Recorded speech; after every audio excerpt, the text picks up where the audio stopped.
One, and we're live. Avrami, Avi? Avrami. That could be the first thing. The world knows me as Avi. Mm-hmm. Only my family gets the privilege of calling me Avrami. Mm-hmm. I don't know if we have necessary to get into the whole conversation of how we got into the name Avi, but a friend of mine actually used to love calling me Avi. He was Israeli Mm-hmm. growing up, and when I went to Waterbury Yeshiva, he was the one who introduced me. He was there already, and he introduced me. He was like the one who almost convinced me to come, pretty much. Okay. And he introduced me to the rabbi, the Rosh Okay. Yeshiva, and he basically introduced me as Avi, Oh, that's it. and that was it. So that's since high school. That's after it was right after high school. You went to Waterbury post high school. Yeah, there was no high school in Waterbury when I was there. Okay. Yeah, so it was a New Year yeshiva, and I was there for 3 years, but it was already post high school. Yeah, so that's when my name Avi emerged. That's so interesting. And it's funny. There's a guy actually who lives in my community. He recently moved in. Yeah. And he knew me from high school. We went to high school together, and he Okay. came into the communities calling me Avrami. And everybody's like, "Who are you talking about?" That's so funny. So he's like the only one that's like of my pre-high school friends that pre-high school days that call me Avrami, except for family. Family calls me Avrami, but Avi is how the world knows me. I've always gone back and forth. I was a fry my entire life, and then I was never really secure about it for some reason. Due to within the Jewish community, or since No, in general. in general, Just my entire life. College, you're saying No, even high school. Camp, anything. Interesting. Okay. And then I switched to FE in like 7th or 8th grade. But my family kept on calling me that, and everyone that knew, all my closest friends that had already knew me growing up, could call me Ephraim. Gotcha. I was going back and forth, and then at one point, after college, I just decided, like, you know what, like, it's silly, like, Effie's cute, it's a nickname, but it kind of feels a little bit more mature, and like, if I want to be confident in myself, Sure. to just go by. Yeah, growing up, I always was concerned, like if I get into the working world, dealing with non-Jews, like Avrami sounds so Jewish. Right? It sounds like not even Jewish, but more like Orthodox, ultra Orthodox, maybe even. Yeah. And I was always like concerned about that, but I don't know. I guess I didn't think about it, and then it morphed into Avi, and then I was good with Avi. And Avi's easy, I feel like. It happened to be in the beginning when I started, when I started, in the workforce. People used to always ask me, "Is that short for Javier?" Because Javier's a Spanish name. Yeah.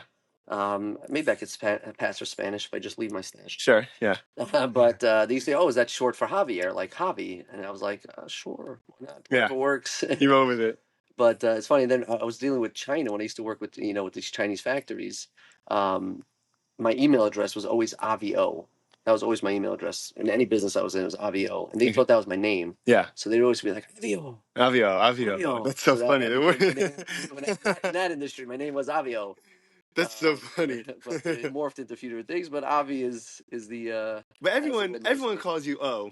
Everyone puts the O at the end. Right. As far as I know, whether it's Avio or Avramio, everyone's like, oh, Avramio, you know how that happened. I'm saying there's 3 Avramis in a family, so it was kind of you need it. Inevitable. But Avramio became that. Yeah, I guess so. It also rolls off the tongue. It's not like Avrami F doesn't really work. Yeah. It kind of works. So it's cute. Anything that ends with a vowel it's easier. What business were you doing with China when you first started? So interestingly, I'll give you a little background. When I got married, so I was planning to move to Israel. I wanted to move to Israel. Wait, how old are you at this point? So 3 years after high school, you're in Waterbury.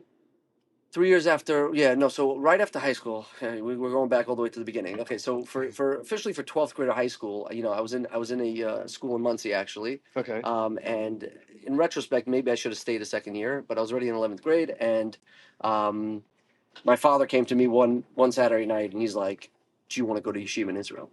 And I was 16 years old. I was, hell yeah. Okay. I got to go to Israel. I was 16, live on my own, have a great time. And I did. And I went to yeshiva, and it was in Beitar. And that was essentially my 12th grade. So I got my diploma there. But it was a year pretty much of fun. We did a lot of crazy stuff. It was nothing wild in the sense of, mischievous. Kids being but we toured the whole Israel, and we did a lot of a lot of things that, today I wouldn't do. Like I'm too old to, crawl on my knees in some caves and whatever, So we did a lot of cool stuff, and it was a lot of fun. But at the end of the year, it was kind of the school kind of like just shifted into nothingness, and kids left, and It was down to nothing, and so that's when I came back, and I went for maybe 2 weeks to school in Baltimore, and I just was unhappy there, and I kind of checked myself into Waterbury. Okay. You know, my friend called me up, this is the friend I mentioned earlier, and he says, "You got to come to Waterbury. It's awesome." I literally took a train, went to Waterbury myself, met with the rabbi. My parents said, Was Avi Orlansky there at the time? Not Orlansky. Who's the "Oh one that just yes, he passed was there. away? Yes, he was there. Yeah, Obi they called him, Oberlander." Overlander. Avi Right. Orlander. Yeah, so he wasn't a rabbi then. He was just newly married, or Okay. maybe he just got married. He was very young. Hmm.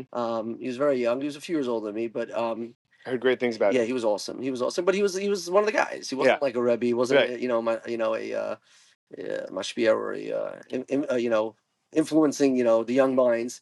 So that's how I got to Waterbury. So much so, like 2 weeks in, like the administrator came to me, and goes, "What's your dad's number? We need to work out tuition." And he called on my dad, and he comes back to me next. He goes, "Your dad has no idea you're here." I was like, "Yeah, well, Okay. but it all worked out." By the way, that was the first of many, many, many stories like that, right? That school got. To say the least. But so that's how I ended up in Waterbury. It was just a base measures then, just post high school. Yeah, Again, a learning. lot of Yeah. great guys, not a lot of guys, but great guys. The rabbi was great, and I was there for about 3 years. After that, I went to work. I went Okay. to work for my dad, actually. Okay. Um, And what was that? so my dad he used to manufacture dietary bakery goods.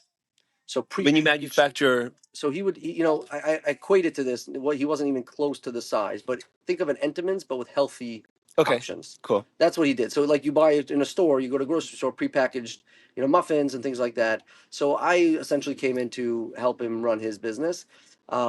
Let's just say family working together is not Hard. always the best thing. Yes. Everybody has to each their own, and you really got to know the situation. And it wasn't great. How long did that last for? Um, Not even a year. Not even a year. What happened was is that every year my parents would go to sukkahs.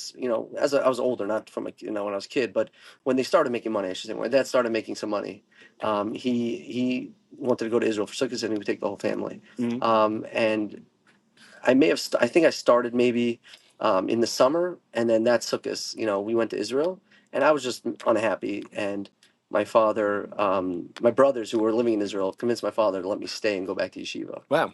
Yeah. I was on the fence. I wasn't sure that's what I wanted, You're but like 20 at this point. 2021. yeah. Yeah. Just 21, I would say. Yeah. And then, so I ended up going to centers.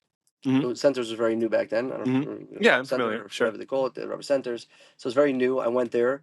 My brother he was there as well. He was some sort of like a rebbe there, and my older brother was there as well. He was learning the kollel, and it was one big happy family. My sister was living there. I had 4 siblings living in Israel at the time. Wow. So it was So it's like awesome. home. Yeah, it was exactly like that. And I was in a great time. I was actually they didn't have room for me in the dorm because I came in the middle of the year, so I was living in my parents' apartment by Okay. myself. Right. So I was a 21-year-old, had my own apartment in Yerushalayim. Amazing. Yeah, it was great.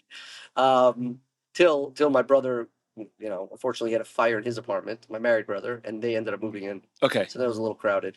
I couldn't do what I wanted to do in my own Right. apartment. But Right. then, after I was there for about 2.5 years, I came back to get married. Came back, so I was about 23 years old. Came back to get married. My wife, who Yeah, of course. she was My actually the wife's second. aunt. She's the second girl I dated. Okay. Yeah, so Why'd you? shit update, I should say. Right. Right. I wasn't a very uh,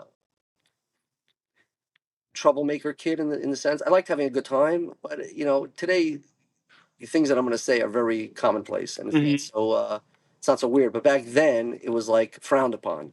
What? To Like, marry the second girl you dated? well, no, to hang out with girls, Oh, or to talk gotcha. to girls, Sure. and Sure. and to have a girlfriend or anything like that. So for me, I never had a girlfriend. I wouldn't say that, but I also grew up in a place where I grew up in Far Rockaway.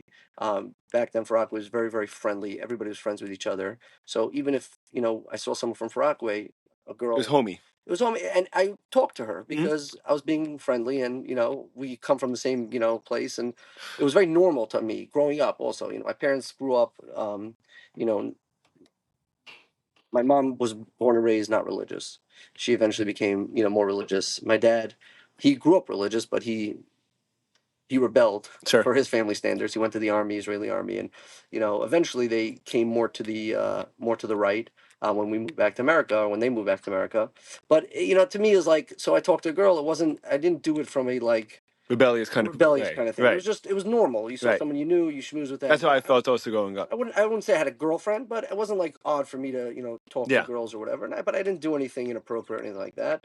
And I don't know if this was it wasn't. I don't know. It wasn't as common, at least amongst my friends, to do to smoke weed or all these different things. Now it's much more prevalent and it's more normal. It's so prevalent. Right. It's crazy. So, And but it was among very different everyone, back not then. kids, Yeah, parents, everything. everyone. It was very different back then. So, like I said, I wasn't a very rebellious person, but I was normal. I like to think of myself as a normal Sure. kid. I don't want to say well-adjusted. I had my problems, sure. Everyone does. But Because you grow up. Because yeah, you're growing up. exactly. You're trying to figure things out. Exactly. So, so when I came back, I started shidduch dating because that was what everybody did. So explain shidduch dating. So, Explain the concept. so it's interesting. Growing up, watching my sibling shidduch date. Basically, someone would call and say, to your mom or dad, and say, "Hey, I have someone I think would be a great person," and they would ask questions and reach out to other people. Then, when I was dating, they started this thing called a resume, and I don't remember with my older siblings that they had to put together a resume, but it was very new at the time when I was dating, and you had to put together a resume like you're looking for a job. You had to write your Yeah. sell yourself. It was a little demeaning, and plus I felt like I have nothing to meaning I had nothing to write here. I was in school. I was in Sure. yeshiva. I don't have much experience. Like, what do you want me to write here? Yeah. That's going to really display who I am. Sure. It's not like I was involved in many charity organizations and to show it wasn't like that. So I put together some basic my age. It's almost like it's almost like a paper dating profile. Yeah. It's really what it is. Yeah, exactly. And then it was also like pictures would be like, do you put pictures or do you don't put pictures? It was like, is that appropriate, not appropriate? It was like a whole big, it was like all this new stuff. So I got I got a bunch. My mother called me up and told me, I went back to Waterbury while I was dating because I didn't want to be home and I wanted to be in some sort of environment. Yeah. So I have to apologize if I take breaks in the middle of my conversations because I'm taking a puff of the cigar. Yes, So of course. And then I can pitch in. Of course. And then I'll pitch in. Yeah. But take it. Yeah. So I was in Waterbury. My mom calls me up and says, yeah, "Okay, we have a bunch of names.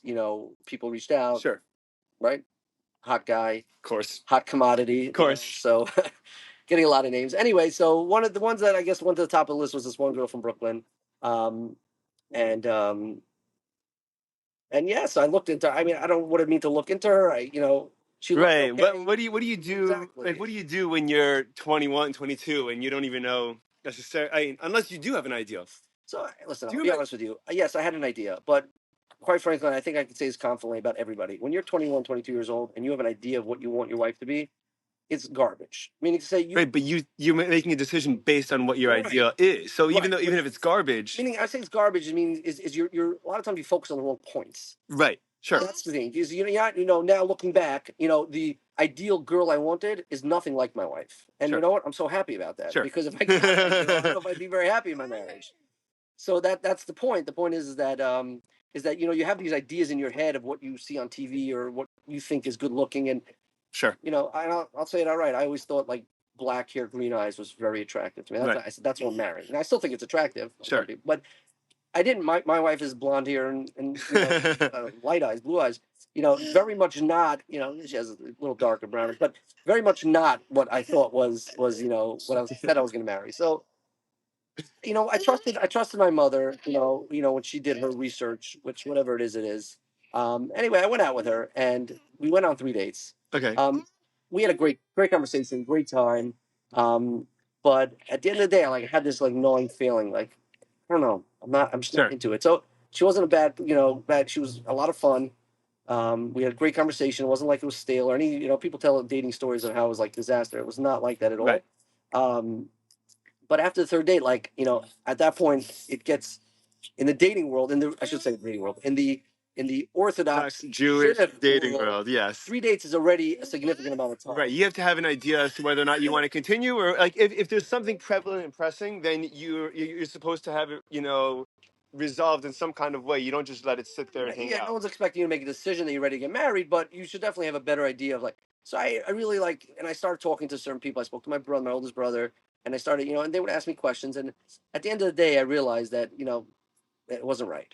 So I told the shadchan, I don't remember who it was, but I told her, Sorry. It's over. Yeah, it's By the way, over. today they're very pushy. I don't know what they were like Yeah, with you, but so they're very like with my siblings. I never really dealt with an official shadchan, but with my siblings, like if they said no to a girl after a date or two or even three, the person would push back on that. I mean, what are you talking about? What's your problem? Why not? What's the matter with her? 100%.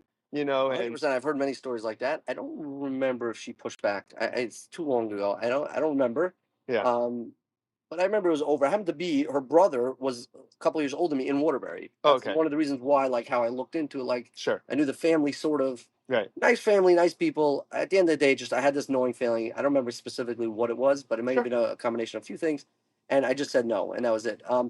Good news is that I found out that she actually got engaged before me, which I was very happy about because You were happy about I was that. very happy about it because I felt like not that I'm so egotistical Yeah. person, like I screwed up her life, Yeah. Yeah. Yeah, but of it was course. like just a little weight off. I was like, you know what? Okay, good. At Yeah. least She found it the right wasn't person. Right. Hashem. It's no, it's not the right one. It wasn't the right one. We're good. Right. So That's it great. was like a solidification. Like okay, all right, we're good. I made the right choice. That's good. That's Yeah, great. very good. It's also mature of you, by the way, because I have a lot of friends that when the girls they go out with get engaged before them, they get a little All right. For me, it resentful was and they feel really relief. competitive. I really Yeah. felt relief. Like you know what, Hashem, because you really they say especially with Orthodox shidduch dating, it's siyata dishmaya. It's divine intervention. Because at the end of the day, you're going out not for a very long time, maybe over a course of a couple of months, and there's so much you don't know. I mean, look at the the more modern or even the non-Jewish world. They date for some years Yeah. sometimes before Sure. they even get married. So Sure.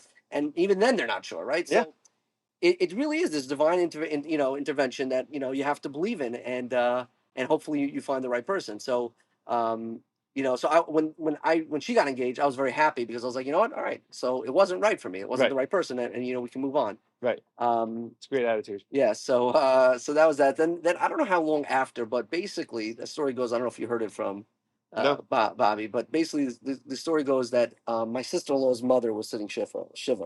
Your sister-in-law's mother. Right? So Okay. she lost a parent, and she was sitting for 7 days in her home. While Yeah. people came in to console and so on. And my mother-in-law, at the time, my future mother-in-law, she came. She's friends with my sister-in-law's mother, and she came to visit.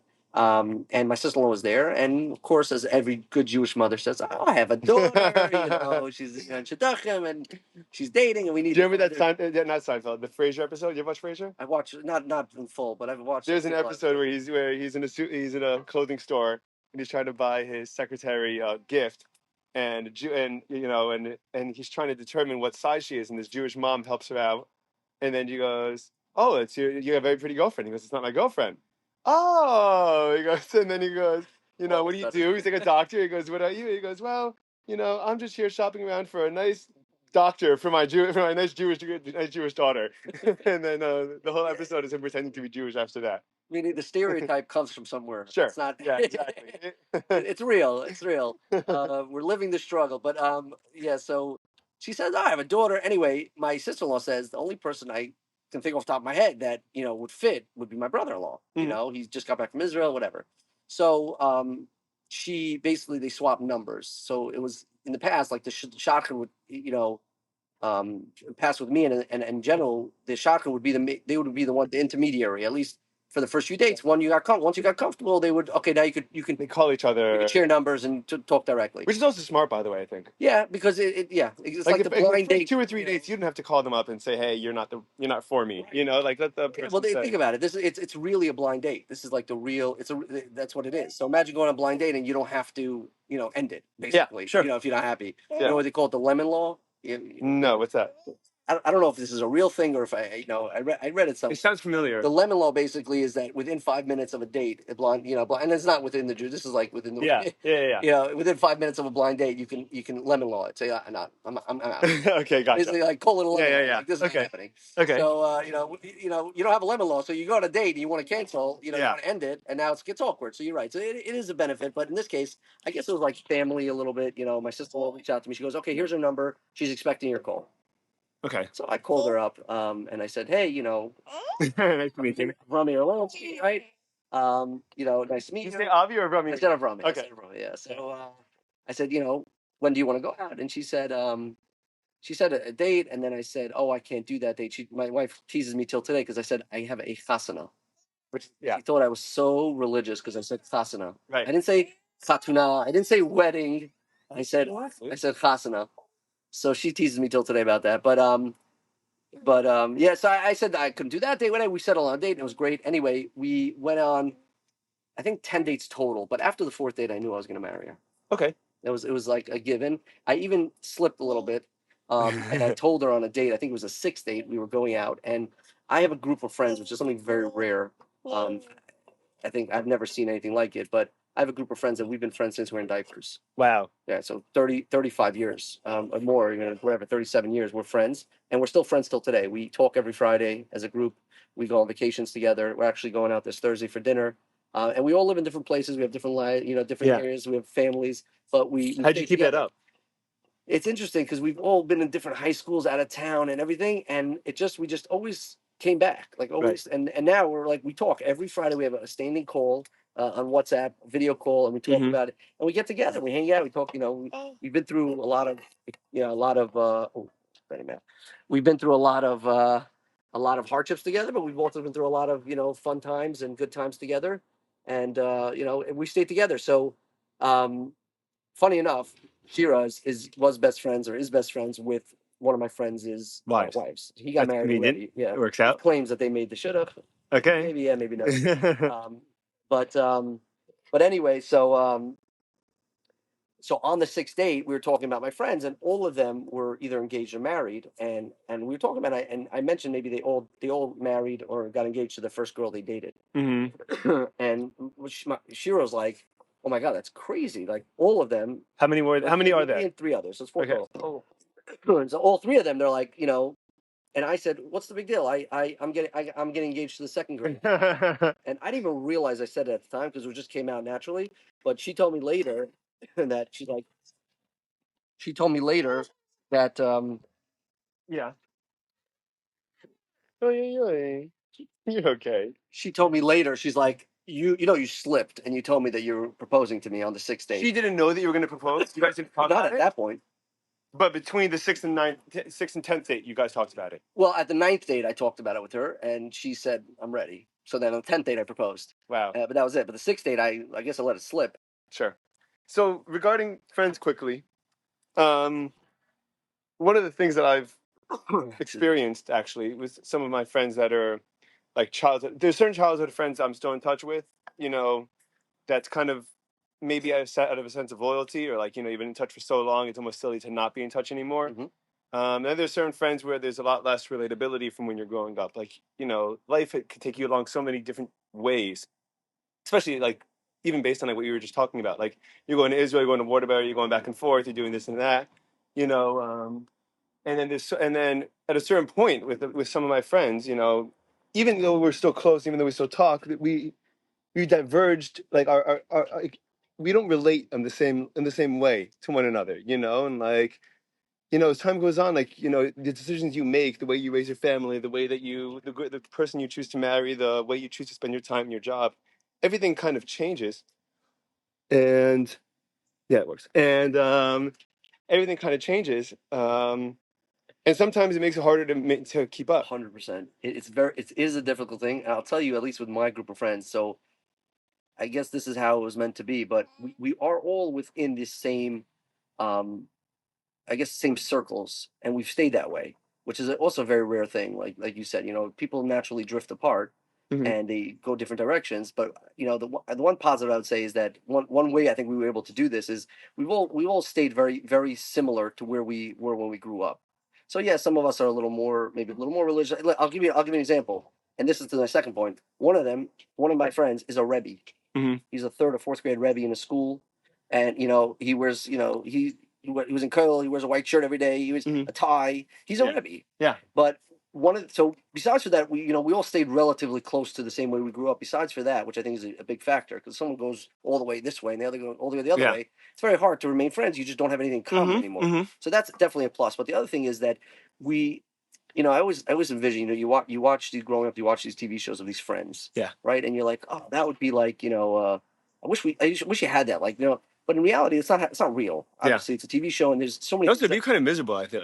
You know, like Yeah, no, I living definitely living hear that. Friends, Yeah, or living exactly. Seinfeld. Like it's not like Exactly. not a very So, fruitful or but you fulfilling might not life. be thinking that, like, oh, that would be awesome. Yeah. But in reality, the reality is it's not like that. But the truth is that with my friends, like, we we know each other so well that we don't let any of us like try to like BS or like Right. try to like you go on a business meeting, so you go you're trying to get a new client, so you kind of like position yourself to be some Yeah. rich guy or some accomplished guy. You come, there's no They faking. keep you modest. Oh yeah. Oh Yeah. yeah, and I think, and we do, and they keep me modest too. Like Yeah. whenever we get out of hand, like we call them out right on the spot, and each of us know it's from love. We love each Yeah, other. of course. So we don't get insulted. It's not like that, but we have a great time. Like um, yeah, yes. Do we get upset at each other? 100%. Sure. And yes, we make up, and yes, we call each other out. But I think that's a big factor. So if you can maintain that type of relationship where you have that ability to call out your friend, and he knows it's from love,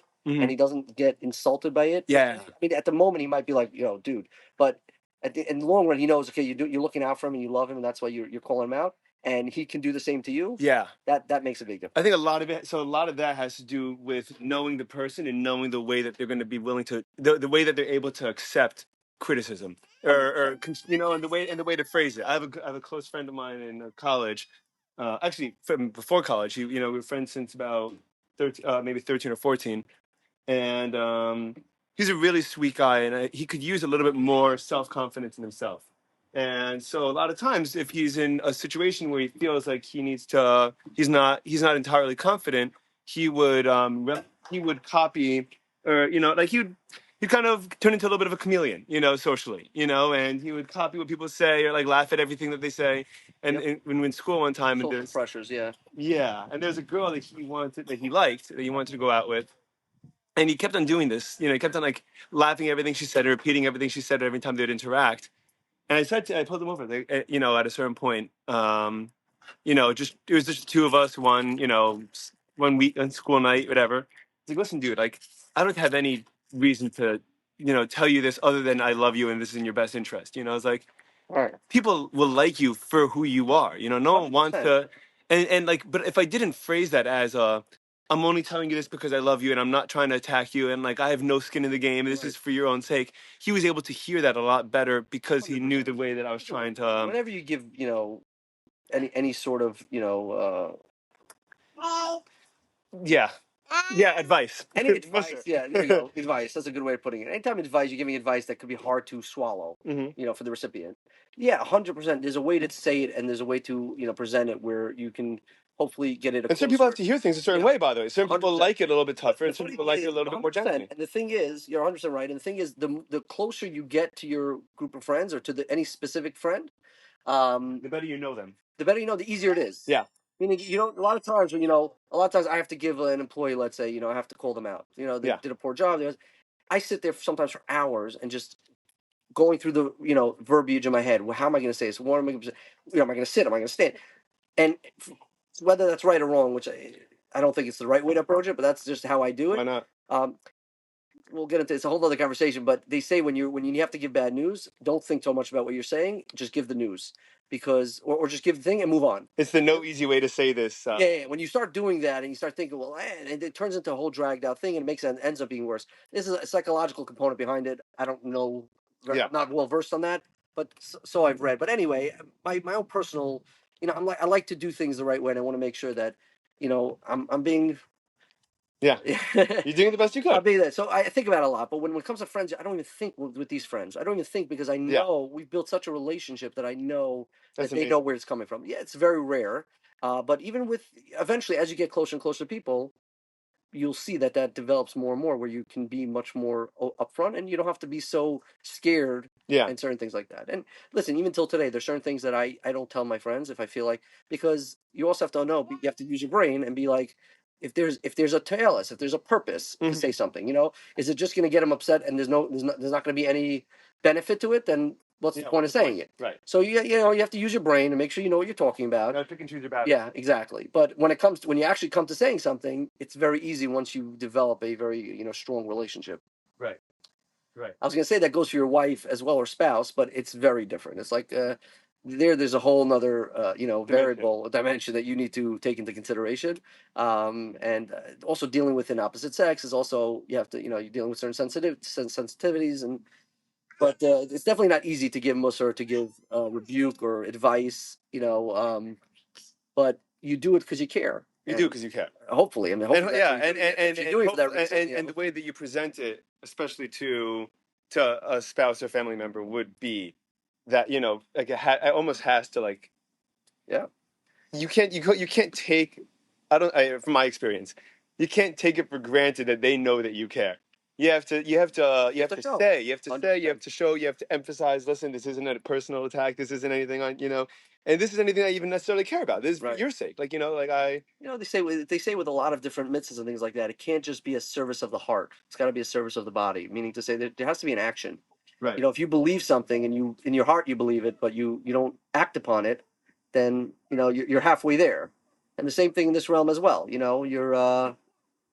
You feel love for somebody, so it's tough sometimes, but Yeah, do the you got right it. thing and help them out, and then Right. show them that you love them, even if it's a hard pill to swallow. But yeah, so I don't even know how we got into this. Oh, we got into this. We got into this. We're going full circle about it because I asked you about your first job. This is rolling. so I want to say something. This is very amazing because I was thinking about this, and recently, I don't know why, but I was contemplating this idea, how you look back at your life and how everything is just connected. sure. It's like, how did I get to what I'm doing now, right? I started out in marketing, and we started even talking about China a little bit, which we didn't even get into yet because we Yeah. went back to my high school days. And then everything just morphed into real estate, morphed into AV therapy. And if you look at it from external point, you're like, what? None of these have anything to do with each other. And even look at the schools you go to, this school to that school, and the people you meet along the way, and your friends, and all these things that we're discussing. Just like how we were able to, like, kind of go full circle, and how we're doing this in this conversation. Yeah, your whole life is like your whole life is like that, and Mhm. it's just amazing if you acknowledge it, that Right. God really is sending you on your way, and you just kind of have to let him do what he does. Right. You have to trust that Yeah. you have to trust that you're going to be. You have to know. I don't even know about trust, because I think there's a big difference between trust and knowledge.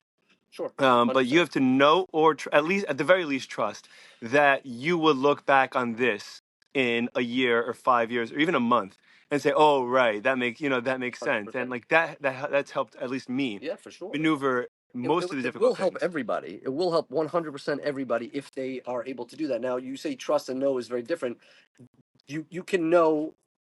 You're right, because you can know to trust something, but trust also has a component of emuna, of blind faith, right? So, But it's not blind, because you have yes and no. you have thousands and thousands of years of history and humanity Sure, to 100%. So we depend have a on. Masorah, we have a tradition that we carry down 100%. So yes, I wouldn't call it blind. That's a good point. But you have this faith. So trust is a component of faith and a component of no, because you could know something. Someone tells you that this table is made out of X, Y, and Z material because you did a Sure. scientific analysis on it and the materials, and so now Yeah. you know, and that's why you trust that this table is a granite table or whatever.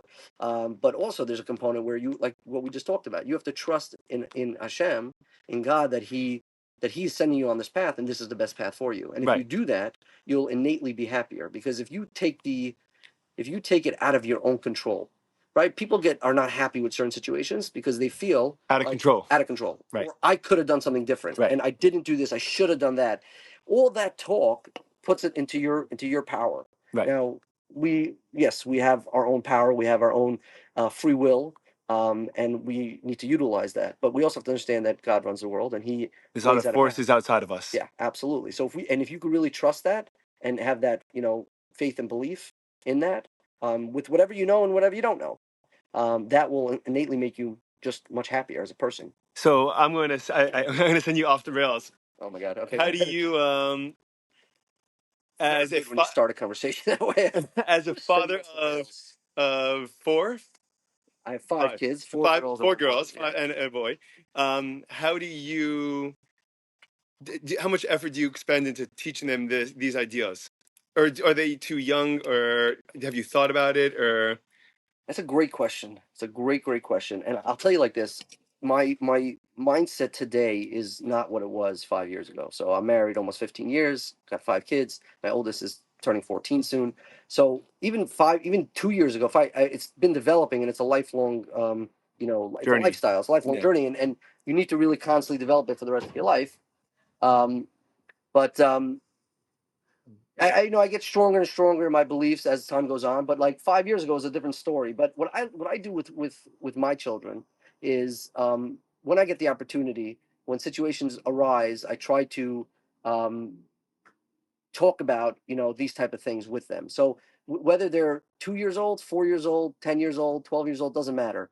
And if they understand it or they don't understand it, logically from that component, from that time, it doesn't matter also, because I think a lot of it has to do with your actions. So, Sure. for example, They have to see you. exactly, and I think that's a big part of it. And from when a kid, even if they don't acknowledge it, kids are like sponges. They see everything, and they constantly, and it's going to stick with them, even if they can't consciously at that point say, "I understand what you're telling me." But like you're driving, and you got a ticket, and do you like curse and, oh crap, come on, or even not curse, but just show frustration, or do you say, you know what, it should be for the good, Right. Gamzil Tov, it should be for the best.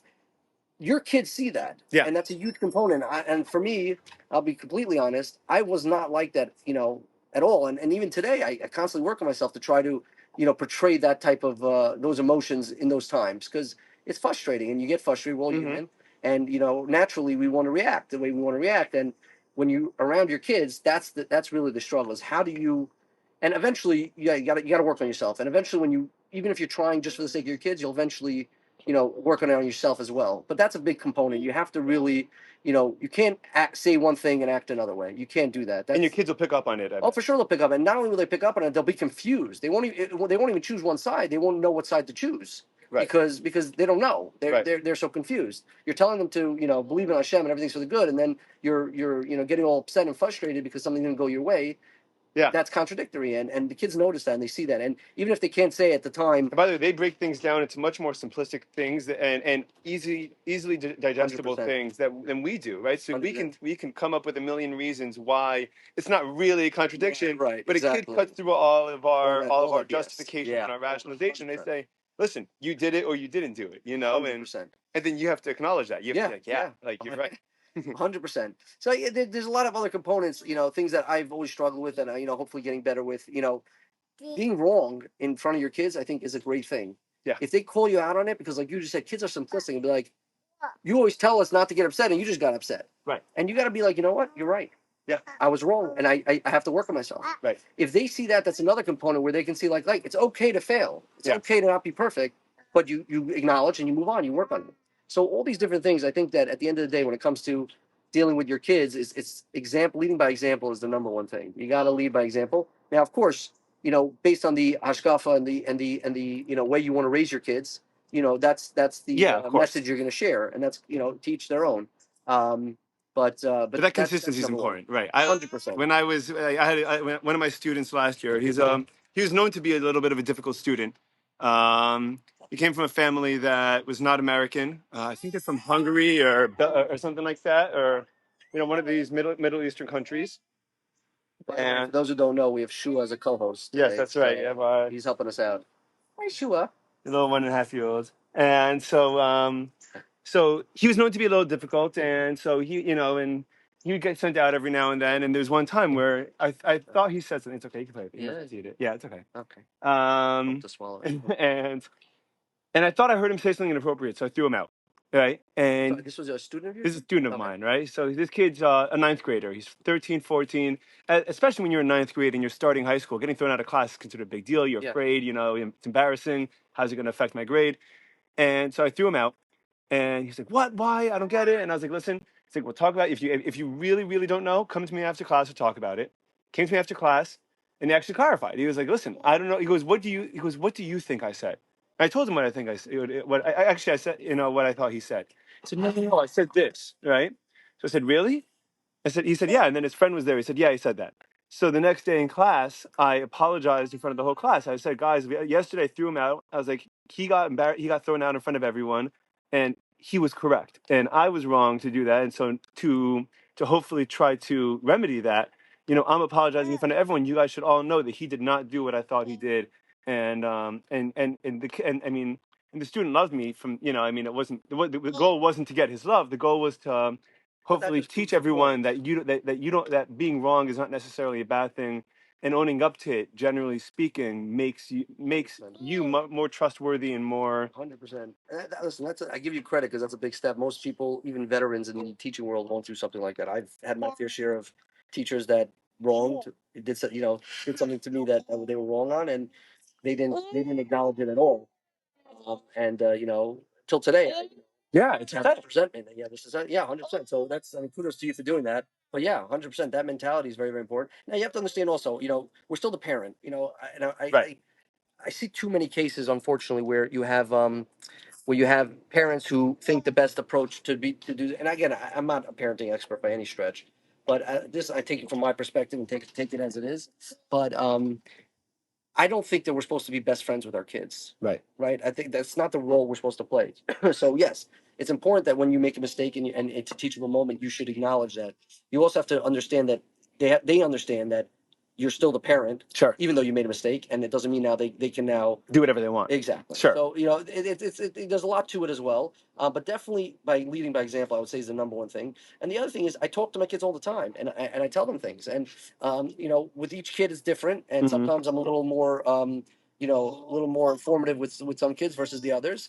And sometimes I'll let things slide, and my one daughter will say, "Well, you didn't tell her." Yeah. But they don't understand that. Different kids handle things differently, and but Shabbos is a great time for us, my family, and I love it because Sure.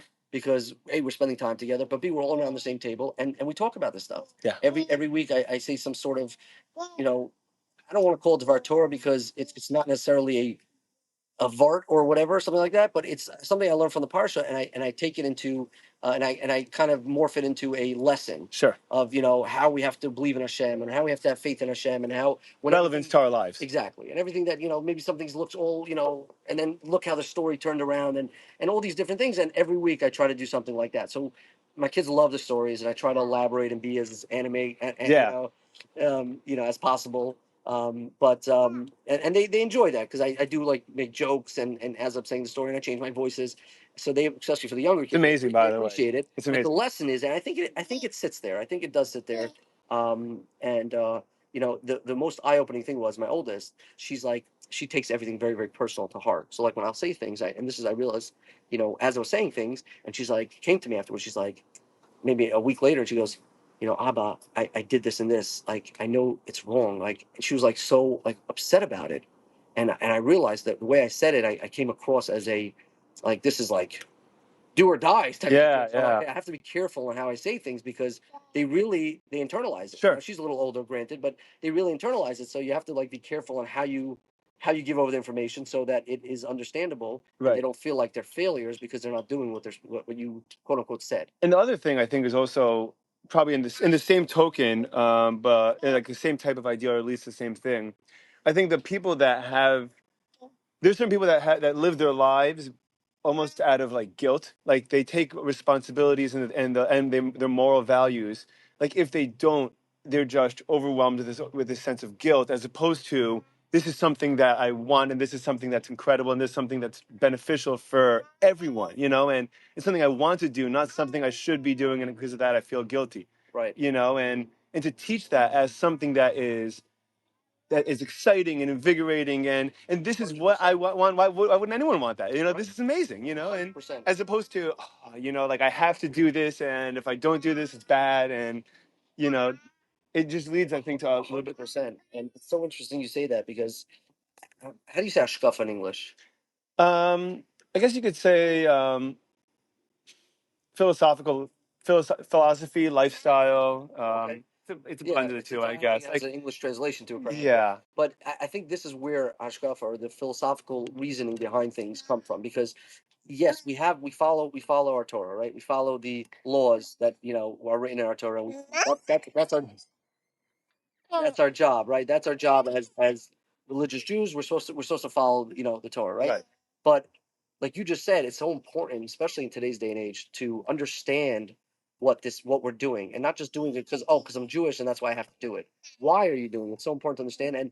And I know this is maybe a little bit of a controversial stuff, but I believe that yes, you should ask questions. For sure. I don't know how that got controversial, by the way. Controversial because No. it turned into a thing where the questions became A little difficult. well, no, I think either they were used by people to prove apicursus, like to prove that the Torah was not real. Okay.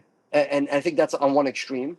And on the other extreme, I think either people didn't really have the answers, they didn't know, and that's Sure. where they kind of just shut it down, like, don't ask questions. Right. And I think that's silly, obviously, for sure in today's day and age. But even when I was growing up, I wish I had teachers and mentors who would share with me the information, because yeah, you have to go to prayers 3 times a day. Why? Right? Why? Because shut up. Right. That's why. And then you got a fine if you didn't come on time in yeshiva to like, because the Rebbe. And there are times when it's silly. but it affects kids the rest of their lives. Right, 100%. It affects I people the struggle rest of their lives. with going to Minyan 3 times a day, and obviously I'm more mature now, and it's a little different, and I'm able to learn things on my own. But it would have been a whole world of a difference. Yeah. And that's why. So what I try to do is, even my daughter just came to me, and she says to me, I want to learn about tznius, modesty. Right. Right. So I said, why? Like, it was out of the blue question. Like, she dresses very modestly, no problems.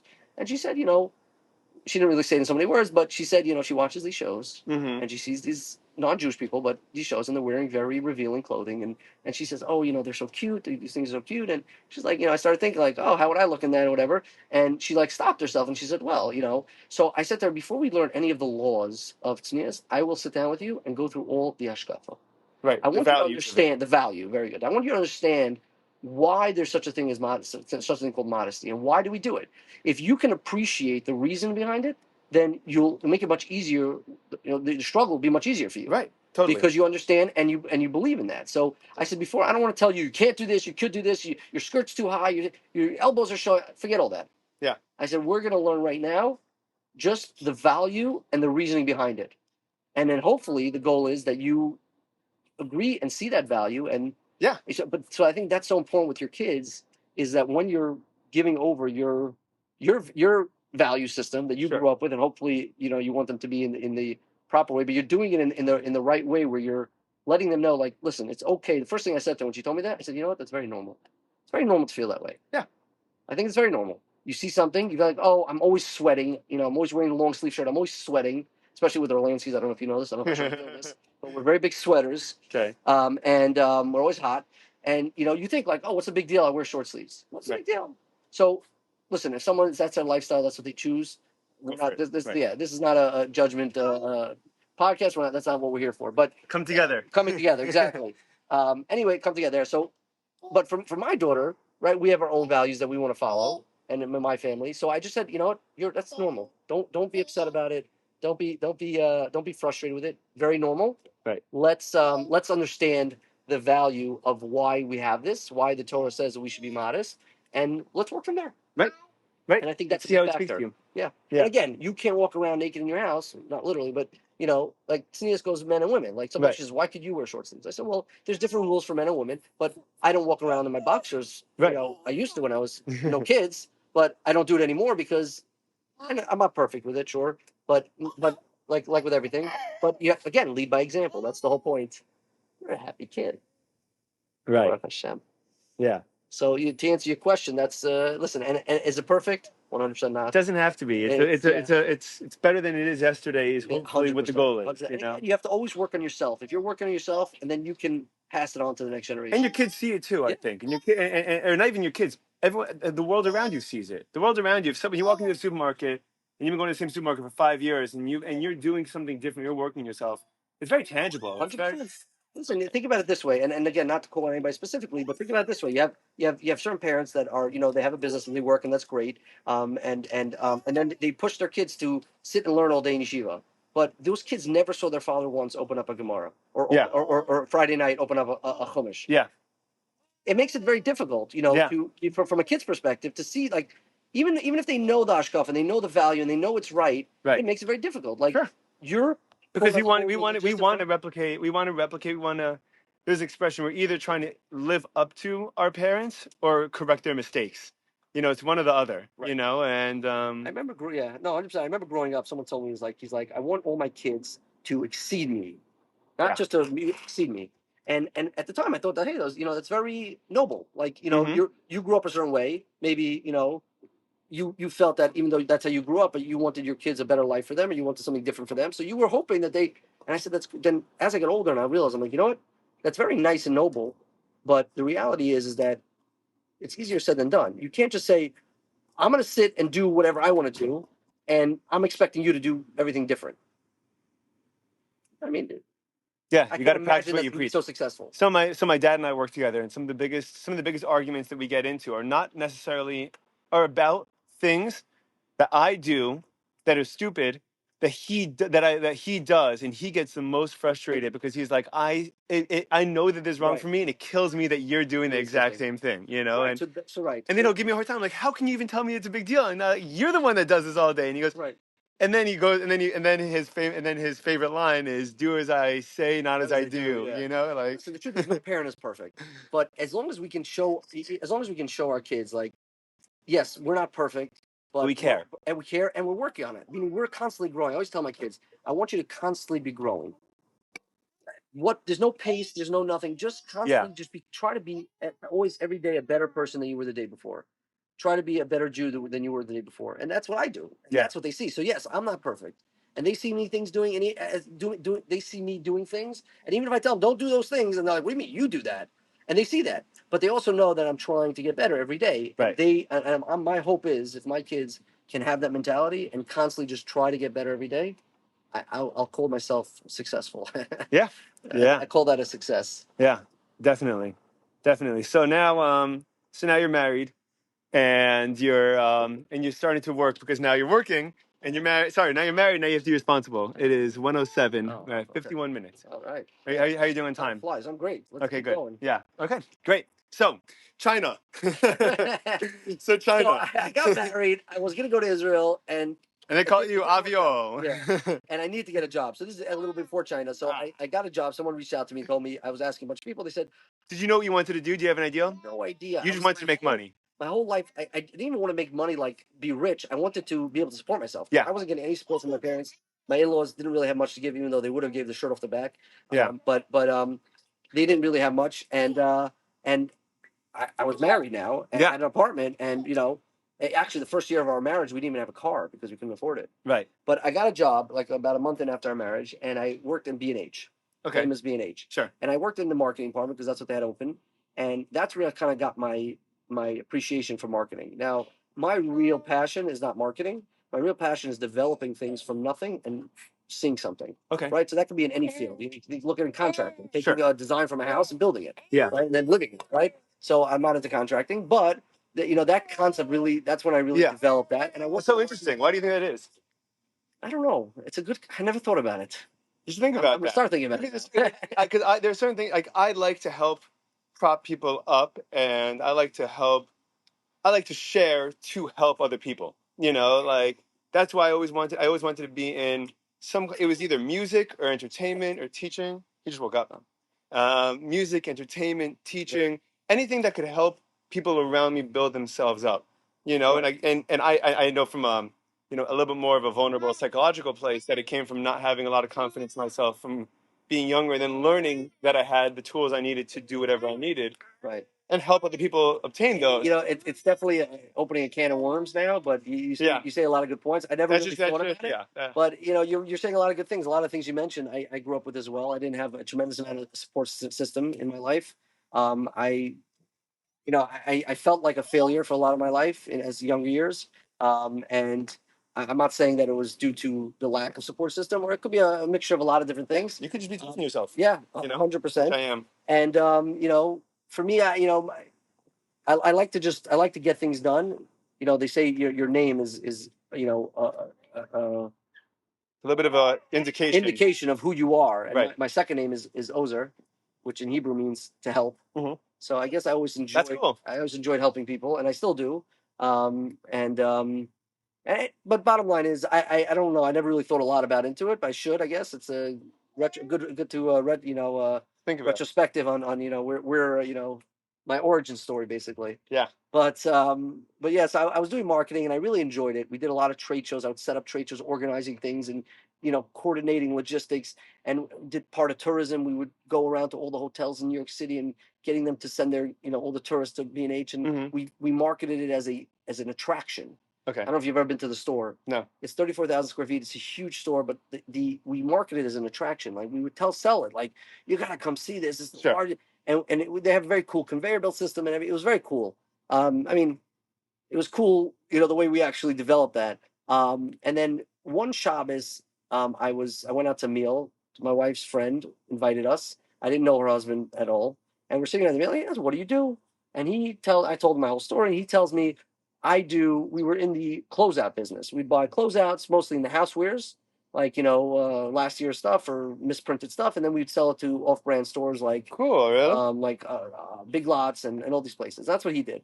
But he said, we're starting to get into our own stuff. We want to start manufacturing our own stuff. So I said, that's really cool. Anyway, we had a nice conversation. It was the next day or maybe a couple days. He called me up and he says, "Would you want a job?"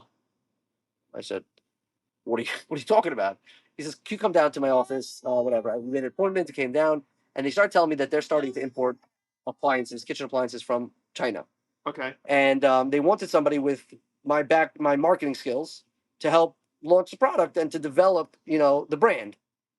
So I was very intrigued by that. I liked the idea, and obviously the money was right, so that was a nice positive. Yeah. I'm just smoking my cigar, so give me a minute. Sure.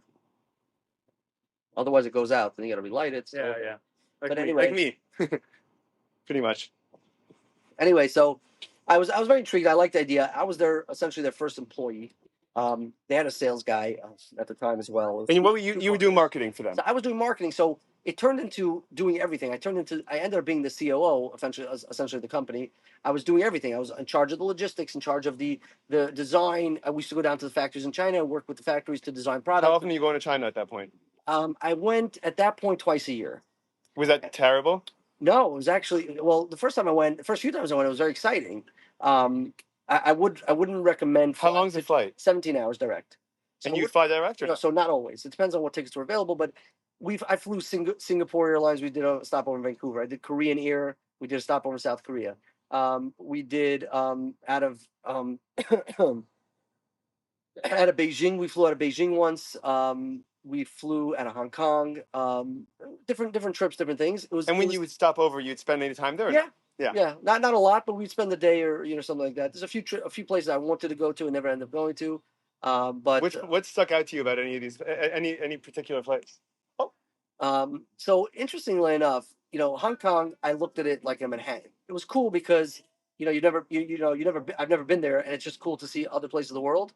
But it was a very, very developed. I mean, it was under the British rule till recently. Yeah. Whatever till not so long ago. Mm-hmm. Now it's under Chinese rule, but it was like a really developed city. Everything's obviously very cheap, and the biggest thing I found about China is that you have to be extremely assertive.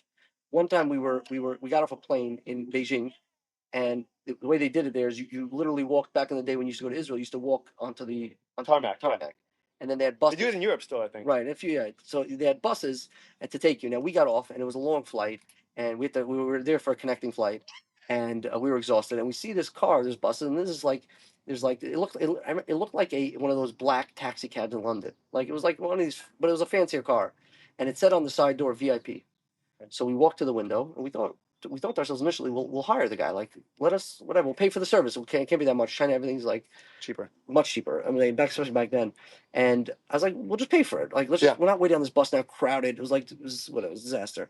So, and you're also, what I said before is I wouldn't recommend flying to China unless you're going first class. Okay. So, but when getting off the plane, we're with everybody. So you have all these Chinese people, and it's like we were just not having it. So we went to the car, and the guy rolls down the window, and we said, he doesn't speak English, but like, VIP? He goes, VIP? He jumps out of his car, and he opens it, he grabs our luggage, puts it in the trunk, opens the door for us, gets it in. He drives straight to the gate. He brings our luggage all the way in. He checks us in, does everything.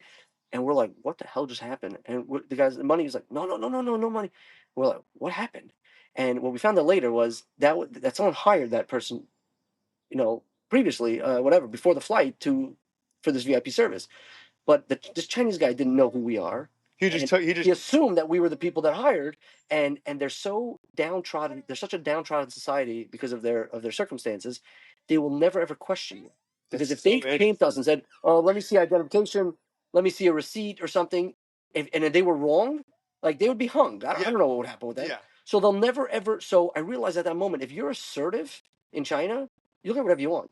Get to the front of the line, like I'm VIP. Sure, and they're now you have to also be careful because if you start messing around too much, the police will get involved, and that's never a good thing.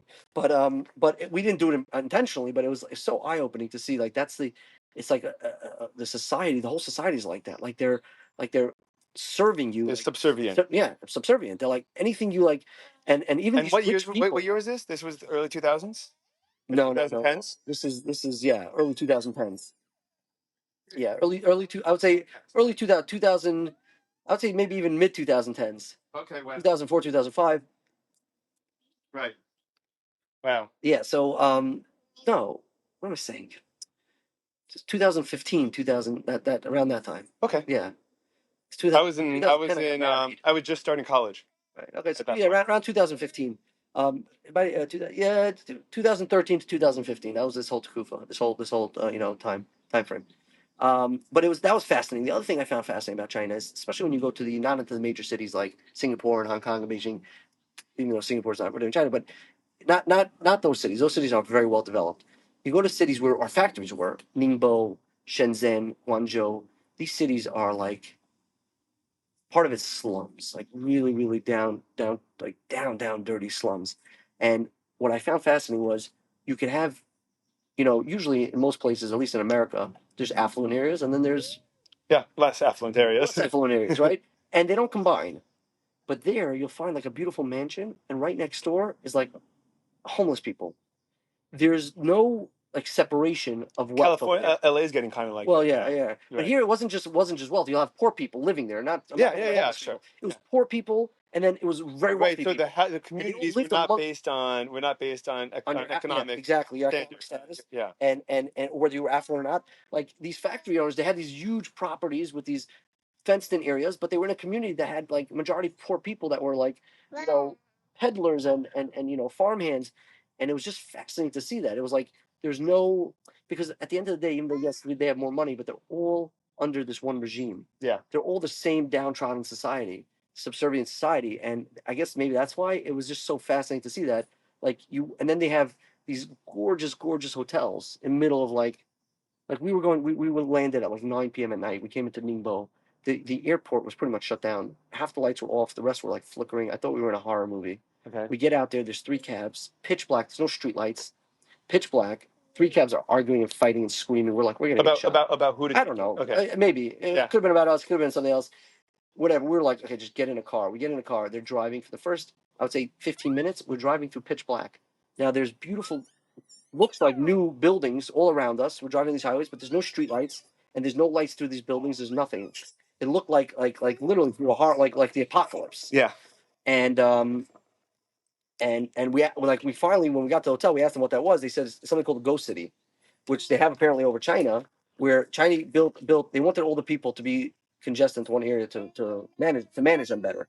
Mm-hmm. And they built these massive cities, but all the people from the fields and from these villages didn't want to move, and now they have these cities that are empty. No way. There's no water running, there's no electricity, there's nothing, but there's beautiful brand new buildings. There's no streetlights, nothing. So they developed it without anyone. Well, the plan was to force all these villages because right now to manage them, these villages are all over the place, Right. and they can't control them. So they want to bring them all into these cities. I've heard that. I've heard conspiracies almost that Americans focus on 15-minute cities now. It's supposed to be something similar. Same thing. In application, you know. Yeah, no, for sure. So if anybody asks, they do exist. These ghost cities. It's crazy. So they literally just build these entire cities, and then now eventually they're going to do something with that hope. But they're like when we were there was nothing there, and it was like brand new buildings. Yeah. And then we're driving through the slums, and like, okay, we're here, and we booked. In China, you could book a 5-star hotel, even though it may not be quality 5-star in New York City, but you assume it's 5-star and it's very cheap. And we're here, and we're like, we just went through we see people with like missing limbs and like it was disgusting. We're afraid to get out. We thought this guy's like going to have us killed, and we reluctantly get out of the car, obviously, and we go into this building, and it looks like a rundown apartment building, and then the next door in, we open it up, and it's this beautiful lobby. No way. Gorgeous, beautiful lobby, and it's like the Shangri-La Hotel in Go. And it was like beautiful, and then right away someone's running to get our bags, and the service is like on top, it was like unparalleled. And another example of the subservient, nature. we get up there and we get up there and they I call the room and I call the front desk in my office and for my room and I say just so you understand what time frame it was. We brought our desktop phones with us Ah, nice. because they have the VoP a VoIP jack, and we were able to plug it in, and we were able to call as if we were in New York.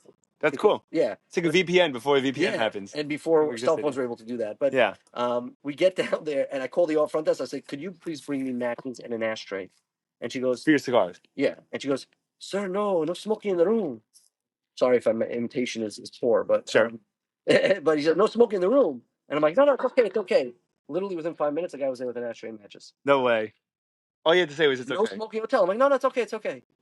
That's all I did. 5 minutes later, the guy was there, matches and ashtray, and I smoked like a chimney. Okay, I love it. Yeah, It's so funny. but it was wild. So that was my So we developed a lot. Eventually, we started. We stopped doing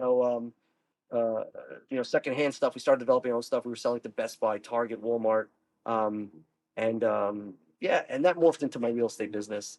Which is an interesting story. Is it like I said earlier, like Hashem really sets the path.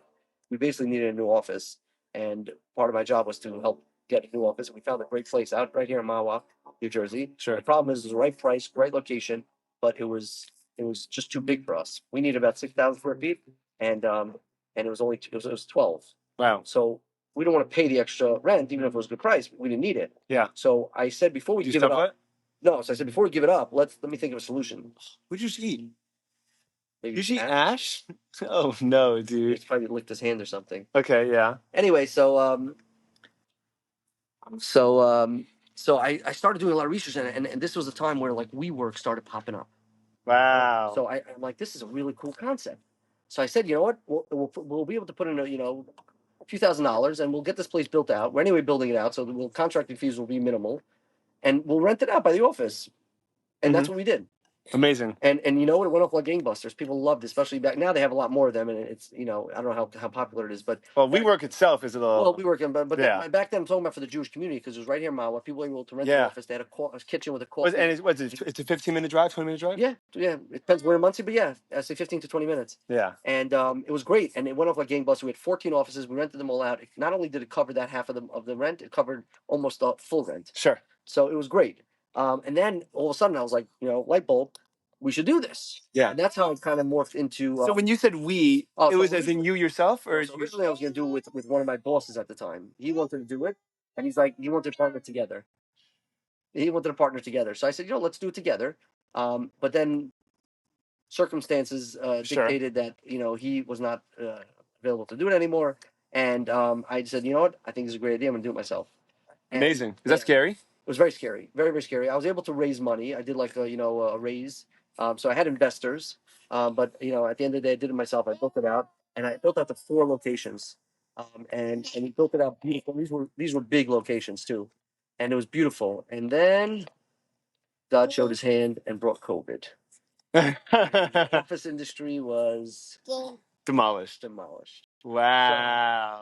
So, Baruch Hashem, I was able to offload 3 of the properties because I had leases on them. So I was able to offload them. The 4th one actually is still in existence today, and it runs by itself. I built a system basically that is basically autonomous. So it can run. It needs minimal staff. It runs on its own basically. People want to sign up, they can sign in, they can check in themselves. It really is a almost autonomous system, and I built it that way on purpose because I want to keep overhead low. But during COVID, obviously, I was a bit freaking out. I can imagine, to say the least. I had all my eggs in one basket, and then all of a sudden now everything's done. So I started talking to a bunch of people, and someone told me look into ABA. I heard that's a new. It's a newer thing, right? So it's new. It's about I would say 5 to 7 years. Or newly government associated or backed or whatever. Yeah, exactly. Covered. So I started doing that. I looked into it, and I actually I started a business. I started an ABA business. And during COVID, September of 2020. That was the therapy stuff that you were doing? That's like I got the pop socket from you? Yes. Okay. Yes. That was the first company I did. So, do you have any more pop sockets, by the way? I might actually. If you have any more, because I use it for jogging, and like the back of my phone, it popped off. Okay, so I might have actually. It's in my basement, but that company anyway. So what happened was that I started a company. It was in Indiana, and it was going gangbusters. But at the same time, I was approached by a real estate owner, and he was Okay. looking to work with me to manage his real estate. Now he had multifamily. He didn't have commercial, but I built my system in a way, and he knew about it, that it was very well built system, and to manage. And I had to make a few tweaks for it to work for multifamily. Oh, high And five. and yeah, and so I made those tweaks, and he wanted to work. He wanted to work with us, and I started working with him as well. So I had a management business, and I had this ABA business, and eventually these both started taking off. Now, when you didn't how pressed for time did you find yourself? Like, were you overwhelmed all the time? So it's interesting. So ABA is it's a low yield business, and it's very takes a lot of time in the beginning because you have to apply for licenses. Um, you have to apply for licenses. So what happens is that takes time. Even though they always tell you it takes 40 to 60 days, it really takes more. longer. And you can't do anything till you have a license Right. unless someone wants to pay out of pocket, you can't service anything. So there's a lot of prep work to do. You want to get marketing, you want to get your name out there. You also have to hire a therapist, and you have to pay them for not doing any work because you can't apply for licenses unless you have a licensed therapist on your staff. So you're paying money, you're not able to do any work, you're not able to generate any revenue, and let me finish. Let me relight here.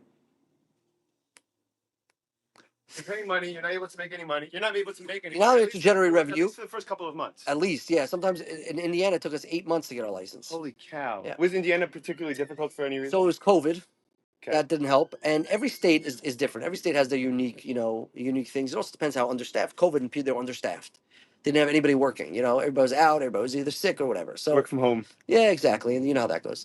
So at that time, that's why I took on this other job or business of management, because I had the time and I was able to do it, and I was managing it well. Well, in retrospect, I think that I could have done a lot better with my ABA business if I gave more focus to it. And I think that's a lesson for anybody who starts a business. Are you still in the ABA though? Well, yeah, so I'll get to that in a second. You're jumping the gun. But so anyway, bottom line is, so the management took off very quickly also. And within 6 months, we were managing close to 15,000 units, Wow. which in the industry is a lot. And but I it remember was talking to you working. about that when we were in Orlando. Yeah. You were too. And this is where I was traveling a lot, and it was working though. We were in 19 states, and we were rocking and rolling. At that point, I realized, okay, I can't do both. That's when I was like, it was too much. It's too And much. and I made the And you were decision. traveling once or twice a week. Yeah, weeks at a time. Sometimes 4 days a week, Monday through Thursday, I was traveling. Wow. In multiple states. Right. And I realized at that time that it's not doable. So I was actually looking to hire somebody, bring him in as my CEO, and have him run the day to day, and I'll just still be the owner and oversee everything, but have someone do day to day. And that's what my plan was, to get rid of the ABA. I felt that the real estate at the time was needed me more to be successful. And before I could even find somebody, someone reached out to me out of the blue and told me, "I heard you're selling your ABA business," which is very popular because people don't want to wait 8 months to get a license. Yeah, sure. So they'll buy licenses. So wow, that's a cicada. Sorry. Crazy. Yeah. That's yeah. Wild thing over here. Yeah, we're in the wild over here in Muncie. You see all these different animals. But so I said, you know what? I was still love the business, and I felt I could still do it if I hired somebody. So I came up with some crazy number. I said, I'm not even looking to sell it unless I get minimum Whatever, yeah. bids. And a week later, maybe 2 weeks later, the guy called me back. I'm in. And I was like, what? You sure? It wasn't the easiest sale because it was a bit difficult. He was very difficult, but we ended up doing the sale. It went through. I offloaded the company. I had a good exit. Baruch Hashem. ABA is done. So that ABA business was done, right? That was where you got the pop sockets. And what do they? Okay, right now, what do they? What's the non-compete situation with ABA? Is there any? So I'll give you a little secret. I don't know if it's not such a well kept secret. Non-competes are not really enforceable in general. Just So if I FYI. was working for Facebook and I signed a non-compete and then I got signed to they Twitter, changed the law. They changed the law, and the non-competes are not so enforceable anymore. However, I did sign a non-compete as a courtesy. I thought it was the right thing to do, and my non-compete was for 2 years in the state of Indiana. Okay, gotcha. So it happens to be. We'll get into that in a second. But so I was fully heads on into the whatever you call it, into the real estate management. How long ago is this? This started all in 20. When was the sale? When was the sale Oh, of the the ABA sale company? was 2022. Okay, so But I started the real estate prior to that because right, they were yeah, running yeah, some yeah, things. yeah, sure. Then what happened? The real estate market took a big hit. Interest rates went up. The guy who owned a lot of the properties that I had, that I managed, was selling off a lot of his properties, and he was having some problems with. We did affordable housing, so with HUD, he was dealing with a lot of problems with But they're all HUD. government backed. That's the whole It's point. all government back, so there's a benefit when you get a check. You get a check every month, but it's very difficult to deal with HUD. Okay. I've done it. I've managed it. I've done it. I know the ins and outs, and I wouldn't recommend it. Not dealing with HUD. We're dealing with HUD. Yeah. People think that you get, you don't have to run after money because you get it every month on the money. On the first of the month they send Right, you money, it's the government. but it's They do not. everything It's slowly. But they also have a lot of hoops to jump through and stuff like that, and so on and so forth. Like, think about it this way: like HUD, all HUD properties are in rural areas. You're not dealing with the best tenants. So if let's say someone shoots somebody on a property, so a regular property, regular multifamily property, your lender from a business perspective will help you deal with that because they understand. Oh, but HUD, you're misunderstanding me. HUD will right take away away. will right away say you have to get full-time 24-hour security, which is another massive expense that you can't afford. But they'll force you to do those things, and now you're losing money. So it makes it's very difficult. Is there a positive to it? Sure, it's just very difficult. So things in the industry were taking a turn. I saw some of the writing on the wall, and Sure. Sorry, hang on one it's second. okay. We could take a 15-second identification. Wait. Okay. Yeah. Give me 1 second. You paused? No, I didn't pause. Oh, okay. Hang on 1 second. I could talk to myself for a few minutes. We'll put on some music in the background.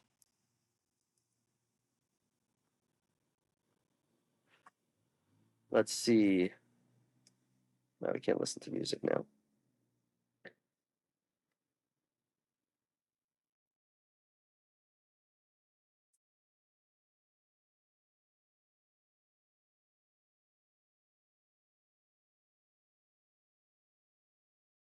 Let's see this point. We'll wrap up for this one, and then we'll go. So Yeah, let's just finish up, I guess. let's wrap up the point. Sorry. No problem. So basically, my real estate, we had to get out. So, and I always loved ABA. I thought it was a great business. I said, I'm going to restart it. Anyway, at this point, it's already almost 2 years through my NDA, and I'm in a different state.